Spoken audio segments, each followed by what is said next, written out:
얘들아, 이번에는 두 번째 구름과 강수. 자, 대기 중에 아까 수증기에 의해서 무슨 현상이 나타난다 그랬지? 기상 현상이 나타난다 그랬어. 자, 이때 중요한 현상 중 하나가 증발과 응결입니다.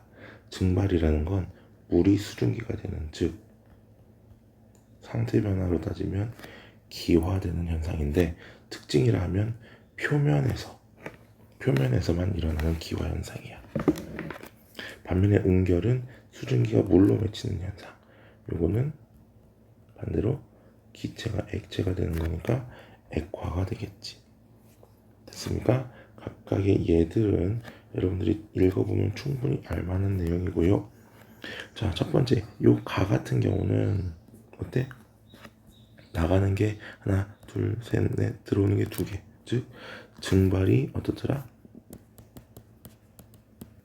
더 크더라. 반면에 여기는 나가는 거 하나, 둘, 셋, 들어오는 거 세 개. 그래서 얘들은 증발과 뭐가 같더라? 응결이 어떻더라? 같더라. 얘는 증발이 뭐보다 응결보다 많고.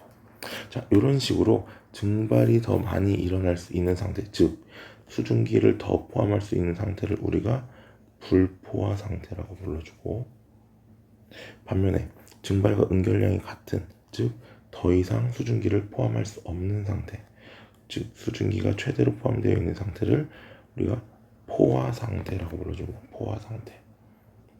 그래서 불포화 상태, 포화 상태 반드시 기억하셔야 됩니다.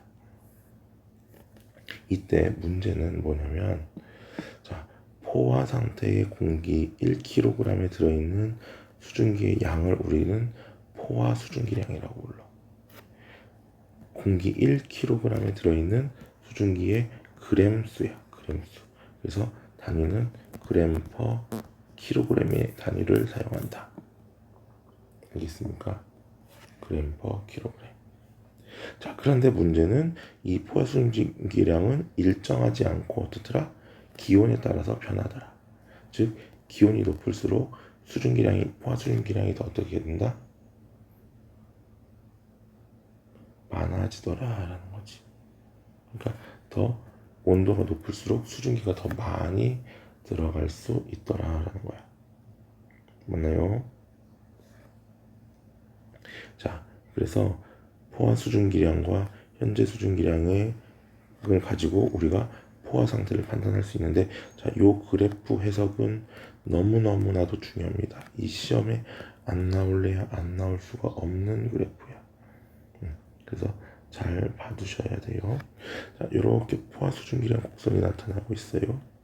이때 자, 각 온도에서의 Y값, 온도에서의 Y값, 온도에서의 Y값이 포화 수증기량이고요. 온도에 따른 포화 수증기량을 그려놓은 거야. 그럼 첫 번째 중요한 건 뭐냐면 요거. 자, 요 곡선 상에 위치하는 건 전부 포화 상태야. 그리고 요 아래쪽에 있는 거. 자, 그래서 우리가 굳이 여기다가 그래프를 그려보면 여기가 기온이고 여기가 포화 수증기량이고, 그래프를 이렇게 그리면, 자, 요 그래프 상에 있는 건 포화, 여기는 과포화, 여기는 불포화. 아직 덜 들어갈 수 있다. 얘들은 과포화는 들어갈 만큼 최대 이상을 들어가 있다. 그러니까 굉장히 불안정한 상황이다라는 거지. 있습니까? 자, 그래서 이때 우리가 포화 상태와 불포화 상태, 아래쪽에 있는 C 같은 경우는 불포화 상태지. 자, 그럼 첫 번째로 중요한 게 바로 이 불포화 공기를 포화 상태로 만드는 방법을 우리가 뭐라고 첫 번째 중요한 포인트야. 첫 번째, 기온을 어떻게 한다? 낮추거나, 즉 C에 있던 녀석이 A로 되면서 기온이 낮아지면 이 곡선과 만날 수 있겠고요. 두 번째는 수증기를 공급해서 어떻게 돼? 위쪽으로 올려서 포화 수증기량 곡선과 만나게 해주는, 알겠습니까? 그러니까 포화 수증기랑 곡선과 만나게 하는 방법이 기온을 낮추거나 수증기를 공급하는 방법 두 가지가 있더라라는 거지. 됐습니까? 자, 두 번째 이슬점인데요. 이게 두 번째로 중요한 내용이야. 이슬점. 이슬점은 수증기가 응결하기 시작하는 온도고요. 자, 여기서 예를 들어서 요 그래프에서는 C는 이렇게 쭉 내려오다가 A가 되면 포화 상태가 되고 더 낮아지면 응결하기 시작해. 즉 과포화가 뭐가 된다? 과포화 상태가 응결이라고 생각하면 된다고. 알겠습니까? 따라서 온도가 더 낮아졌을 때 낮아지면서 여기에서부터 응결이 시작되더라라는 거지. 그래서 이슬점은 실제 수증기량과 관련이 있고요.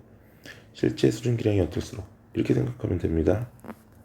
이렇게 있으면 이슬점은 왼쪽으로 가서 만날 때의 이 온도가 이슬점이야. 실제 수증기량이 여기 있을 때 실제 수증기량이 더 낮으면 이슬점도 어때? 더 낮더라라는 거지. 그래서 실제 수증기량이 어떨수록 많을수록 이슬점이 높아진다. 이거 매우 중요한 거야.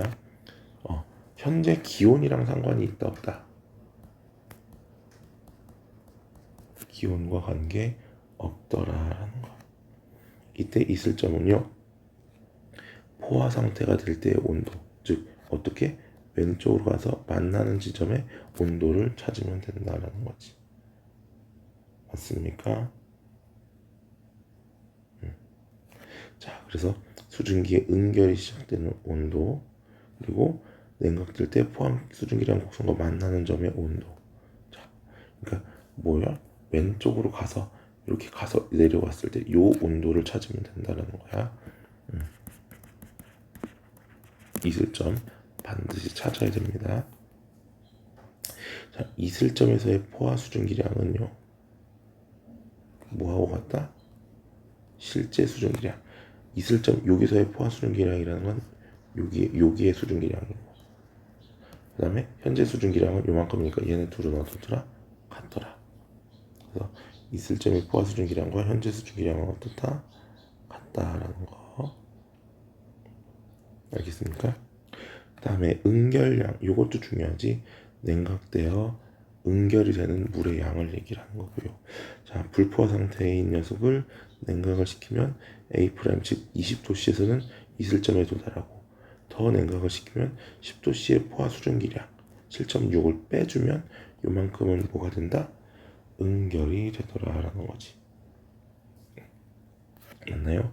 그래서 이슬점은 20도, 그리고 10도씨에서의 응결량은 현재 수증기량에서 10도씨의 포화 수증기량을 빼주면 그게 뭐더라?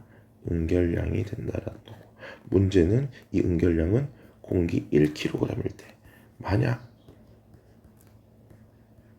공기가 5kg이라고 한다면 7.1 g/kg 곱하기 5 해주면 되겠지. 그럼 얼마? 35.5g이 응결이 될 거다라는 거야. 알겠습니까?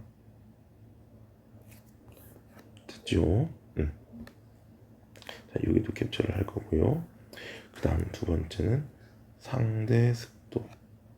자, 상대 습도가 있다면 절대 습도도 알아야 돼. 우리가 절대 습도 지금 책에는 안 나와 있는데, 절대 습도라는 건 뭐랑 같냐면 현재 수증기 양과 어떻더라?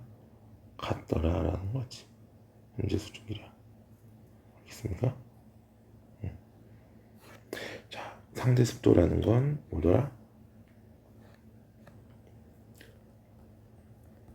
포화 수증기 양 중에 현재 수증기량 곱하기 100이더라. 그러니까 지금 들어갈 수 있는 양 중에 현재 들어간 게 얼마냐. 그러니까 공기가 얼마나 건조하고 얼마나 습하냐. 그래서 상대 습도를 얘기를 하는 거고. 자, 현재 기온에서 포화 수증기량. 요거는 우리가 뭐야? 여기 요거 참 현재 공기에 포함된 수증기량은 이슬점의 포화 수증기량과 어떻더라? 같더라. 현재 수증기량과 이슬점의 포화 수증기량이 아까 어떻다? 여기서 자 요거야. 이슬점의 포화 수증기량과 현재 수증기량이 어떻더라? 같더라. 3번. 따라서 여기서도 현재 수증기량, 실제 수증기량 대신에 이슬점의 포화 수증기량을 구해도 된다라는 거. 절대도 여기 나와 있었네. 몰라 못 봤네.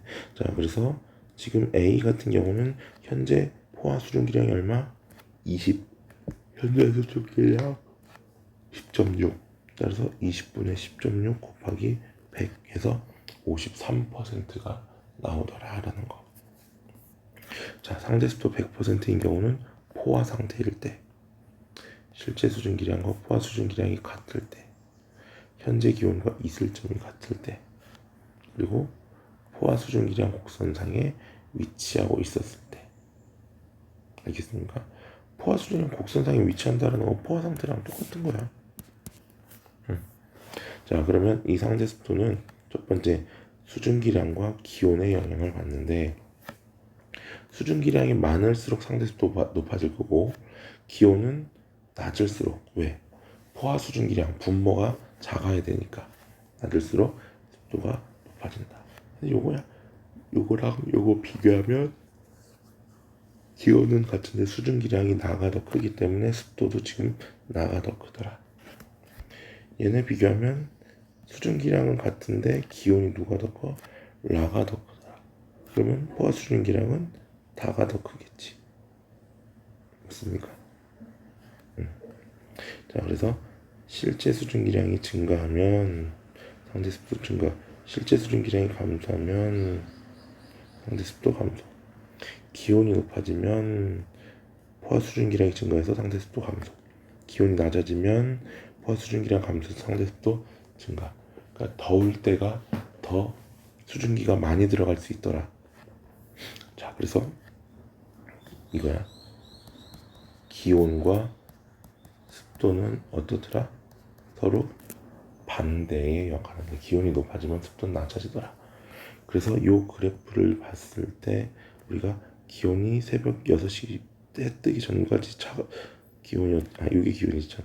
기온이 내려가다가 그리고 해 뜨고 나면 올라갔다가 또 2시가 되면 3시가 되면 낮아지지. 기온이. 그럼 습도는 반대로 올라갔다가 내려갔다가 다시 올라갈 거고, 반면에 이슬점은 하루 종일 거의 변함이 없습니다. 이슬점은 거의 일정하다. 왜 그럴까? 이슬점은 뭐에 영향을 받는다? 수증기량에 영향을 받더라. 현재 수증기량. 따라서 현재 수증기량이 많으면 이슬점이 높아지고, 현재 수증기량이 적으면 이슬점이 낮아졌지. 그 얘기는 수증기량이 어떻더라? 거의 일정하기 때문에 끓는 점 어느 정도? 아니, 끓는 점 어느 정도? 미안. 현재 수증기량이 거의 일정하기 때문에 이슬점도 거의 변함이 없더라. 그래서 기온과 습도는 반대로 나타난다. 이거 굉장히 중요한 거고. 자, 비가 오게 되면 상대 습도가 어떻게 된다? 높아진다. 그치? 높아지면 증발이 잘 일어나지 않으니까 빨래가 잘 마르지 않겠지요. 여기도 설치해 놓을게요. 다음 구름입니다. 구름은 수증기가 응결하여 생긴 물방울이나 얼음 알갱이입니다. 즉 얘는 액체 또는 고체 상태이더라라는 거야. 구름은. 알겠습니까? 구름 기체 아닙니다. 구름은 공기 덩어리가 뭐하면서 상승하면서 단열 팽창한다. 단열 팽창한다라는 건 기온이 어떻더라? 감소한다 이 말이야. 자, 첫 번째 공기가 상승하는 조건이 있어야 돼. 공기가 상승하게 되면 어때? 기압이 낮아지기 때문에 단열 팽창, 압력이 작아지고 따라서 공기가 올라가는 단열 팽창을 하더라. 단열 팽창을 하게 되면 기온이 어떻게 된다? 하강하고 기온이 낮아지고 따라서 온도가 낮아지면 아까 포화 수증기랑 곡선에서 이렇게 있었어. 여기는 이 녀석이 기온이 낮으면 이슬점에 도달하고 더 낮아지면 수증기가 응결하기 시작하면서 구름을 만들더라. 이 과정 중요합니다. 자, 이렇게 되기 위해선 공기가 반드시 뭘 해야 된다? 상승을 해야 된다. 알겠습니까? 그래서 공기가 올라갈수록 공기 압력이 낮아지므로 비가 팽창, 단열 팽창을 하면서 기온이 낮아진다. 기온이 낮아지니까 수증기가 응결해서 응결한다. 수증기가 응결하기 때문에 구름이 생성된다. 그래서 단열 팽창은 공기 덩어리가 어떻게 된다? 커져. 이렇게 부피가 커지기 때문에 기온은 반대로 하강한다. 반대로 단열 압축은 부피가 감소하기 때문에 기온이 상승한다. 됐죠? 그럼 중요한 건 이 공기가 상승을 해야 된단 말이야. 구름이 만들어지려면. 그럼 공기가 상승하는 경우 네 가지가 있어. 첫 번째, 일부가 강하게 가열될 때, 산을 타고 올라갈 때, 세 번째, 찬 공기, 따뜻한 공기 만날 때. 따뜻한 공기가 위로 갈 수도 있고, 아니, 여기 둘 중에 어떤 찬 공기가 위로 가냐 밑으로 가냐에 따라 또 다르겠지만, 그 다음에 기압이 주변보다 낮았을 때 공기가 상승하더라. 이렇게 공기가 상승하게 되면 결국은 이 과정에 의해서 뭐가? 구름이 생성되더라. 알겠습니까? 공기가 올라가면 단열 팽창하고 기온이 낮아져서 이슬점에 도달하고 더 낮아지면 응결해서 응결핵을 갖고 있고 그런 녀석들에 의해서 구름들이 만들어지더라라는 거지. 그러니까 결국은 중요한 건 뭐가 돼야 된다? 공기가 상승해야 된다 이 말이야. 그렇게 해서 만들어진 구름은 두 가지 모양이지. 저군형 구름과 추군형 구름. 저군형 구름은 위로 이렇게 쌓이는 모양, 추군형 구름은 옆으로 이렇게 넓은 모양. 그래서 위로 솟는 모양, 옆으로 퍼지는 모양이고요. 상승이 어땠을 때? 강했을 때 생기더라. 반면에 추군형 구름은 상승이 어땠을 때? 약했을 때 생성되더라. 따라서 얘들은 어때? 좁은 지역의 소나기, 강수구역. 강수구역은 좁은 지역. 반면에 추운형 구름은 범위가 넓지? 넓은 지역에 지속적인 비가 오더라라는 거야. 뭐 예전에는 이슬비라고 얘기를 했는데 요즘은 지속적인 비라고 얘기를 하기도 합니다. 자, 그때 이렇게 구름이 만들어지면 이 구름에 있던 비나 액체나 고체가 떨어지더라. 그걸 우리가 강수, 물수자 쓰는 거지. 자, 그래서 첫 번째 열대 지방이나 저위도처럼 더운 지역은 뭐가? 병합설. 병합설이라는 건 뭐야? 물방울들이 어떻게 된다? 물방울이 물 상태로 존재하고 물방울들이 합쳐져서 떨어진다. 따라서 무슨 비? 따뜻한 비더라. 두 번째는요, 중위도나 고위도에서는 빙정설. 빙정설은 물방울과 얼음 알갱인데 주로 이 얼음 알갱이 빙정입니다. 어디 부분에서? 0도에서 영하 40도 구간에서 물방울이 증발하면 수증기가 생기고 그 수증기가 얼음에 달라붙어서 얼음 알갱이가 커진다. 그냥 떨어지면 눈, 녹으면 차가운 비가 되더라. 됐습니까? 자, 이렇게 해서 강수까지도 얘기를 할 수 있어요. 그리고 자, 여기도 선생님이 캡처해서 올려놓을게. 자, 올려놓을 테니까 자, 다시 한번 확인들 하시고요. 이번 시간에 이거 다 보셔야 됩니다. 시간이 짧기 때문에. 자, 수고했어.